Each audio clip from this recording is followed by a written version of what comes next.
रविवार व्रत कथा सभी मनोकामनाएं पूर्ण करने वाले और जीवन में सुख समृद्धि धन संपत्ति और शत्रुओं से सुरक्षा हेतु सर्वश्रेष्ठ व्रत रविवार की कथा इस प्रकार से है। प्राचीन काल में एक बुढ़िया रहती थी। वह नियमित रूप से रविवार का व्रत करती। रविवार के दिन सूर्योदय से पहले उठकर बुढ़िया स्नान आदि से निर्वित होकर आंगन को गोबर से लीप कर स्वच्छ करती और उसके बाद सूर्य भगवान की पूजा करते हुए रविवार व्रत कथा सुनकर सूर्य भगवान का भोग लगाकर दिन में एक समय भोजन करती। सूर्य भगवान की अनुकंपा से बुढ़िया को किसी प्रकार की चिंता व कष्ट नहीं था। उसका घर धन धान्य से भर रहा था। उस बुढ़िया को सुखी होते देख उसकी पड़ोसन उससे बुरी तरह जलने लगी। बुढ़िया ने कोई गाय नहीं पाल रखी थी, अतः वह अपनी पड़ोसन के आंगन में बंधी गाय का गोबर लाती थी। पड़ोसन ने कुछ सोचकर अपनी गाय को घर के भीतर बांध दिया। रविवार को गोबर न मिलने से बुढ़िया अपना आंगन नहीं लीप सकी। आंगन न लीप पाने के कारण उस बुढ़िया ने सूर्य भगवान को भोग नहीं लगाया और उस दिन स्वयं भी भोजन नहीं किया। सूर्यास्त होने पर बुढ़िया भूखी प्यासी सो गई। रात्रि में सूर्य भगवान ने उसे स्वप्न में दर्शन दी और व्रत न करने तथा उन्हें भोग न लगाने का कारण पूछा। बुढ़िया ने बहुत ही करुण स्वर में पड़ोसन के द्वारा घर के अंदर गाय बांधने और गोबर न मिल पाने की बात कही। सूर्य भगवान ने अपनी अनन्य भक्त बुढ़िया की परेशानी का कारण जानकर उसके सब दुख दूर करते हुए कहा, हे माता, तुम प्रत्येक रविवार को मेरी पूजा और व्रत करती हो। मैं तुमसे अति प्रसन्न हूँ और तुम्हें ऐसी गाय प्रदान करता हूँ जो तुम्हारे आंगन को धन धान्य से भर देगी। तुम्हारी सभी मनोकामनाएं पूरी होगी। रविवार का व्रत करने वालों की मैं सभी इच्छाएं पूरी करता हूँ। मेरा व्रत करने व कथा सुनने से भांज स्त्रियों को पुत्र की प्राप्ति होती है। स्वप्न में उस बुढ़िया को ऐसा वरदान देकर सूर्य भगवान अंतर ध्यान हो गए। प्रातःकाल सूर्योदय से पूर्व उस बुढ़िया की आंख खुली तो वह अपने घर के आंगन में सुंदर गायों और बछड़े को देखकर हैरान हो गई। गाय को आंगन में बांधकर उसने जल्दी से उसे चारा लाकर खिलाया। पड़ोसन ने उस बुढ़िया के आंगन में बंधी सुंदर गायों और बछड़े को देखा तो वह उससे और अधिक जलने लगी।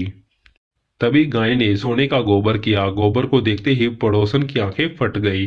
पड़ोसन ने उस बुढ़िया को आसपास न पाकर तुरंत उस गोबर को उठाया और अपने घर ले गई और अपनी गाय का गोबर वहां रखाई।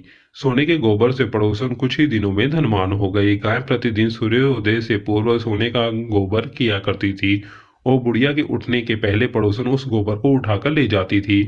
बहुत दिनों तक बुढ़िया को सोने के गोबर के बारे में कुछ पता ही नहीं चला। बुढ़िया पहले की तरह ही हर रविवार को भगवान सूर्यदेव का व्रत करती रही और कथा सुनती रही। लेकिन सूर्य भगवान को जब पड़ोसन की चालाकी का पता चला तो उन्होंने तेज आंधी चलाई। आंधी का प्रकोप देखकर बुढ़िया ने गाय को घर के भीतर बांध दिया। सुबह उठकर बुढ़िया ने सोने का गोबर देखा। उसे बहुत आश्चर्य हुआ। उस दिन के बाद बुढ़िया गाय को घर के भीतर बांधने लगी। सोने के गोबर से बुढ़िया कुछ ही दिन में बहुत धनी हो गई। उस बुढ़िया के धनी होने से पड़ोसन बुरी तरह जल भुनकर राख हो गई। उसने अपने पति को समझा बुझाकर उस नगर के राजा के पास भेज दिया।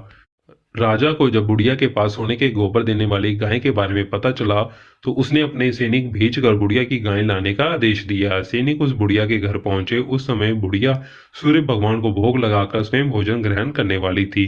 राजा के सैनिकों ने गाय और बछड़े को खोला और अपने साथ महल की ओर ले चले। बुढ़िया ने सैनिकों से गाय और बछड़े को ना ले जाने की प्रार्थना की। बहुत रोई चिल्लाई, लेकिन राजा के सैनिक नहीं माने।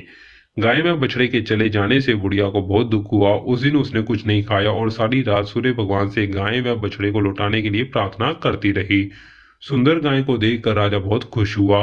सुबह जब राजा ने सोने का गोबर देखा तो उसके आश्चर्य का ठिकाना ना रहा। उधर सूर्य भगवान को भूखी प्यासी बुढ़िया को इस तरह प्रार्थना करते देख उस पर बहुत करुणा आई।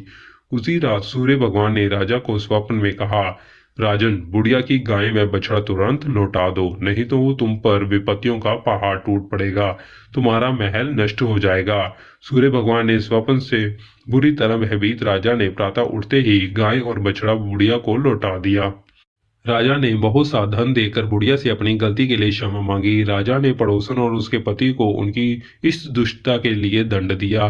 फिर राजा ने पूरे राज्य में घोषणा कराई कि सभी स्त्री पुरुष रविवार का व्रत किया करें। रविवार का व्रत करने से सभी लोगों के घर धन धान्य से भर गए। चारों ओर खुशहाली छा गई। सभी लोगों के शारीरिक कष्ट दूर हो गए। राज्य में सभी स्त्री पुरुष सुखी जीवन यापन करने लगे। बोलो सूर्यदेव भगवान की जय।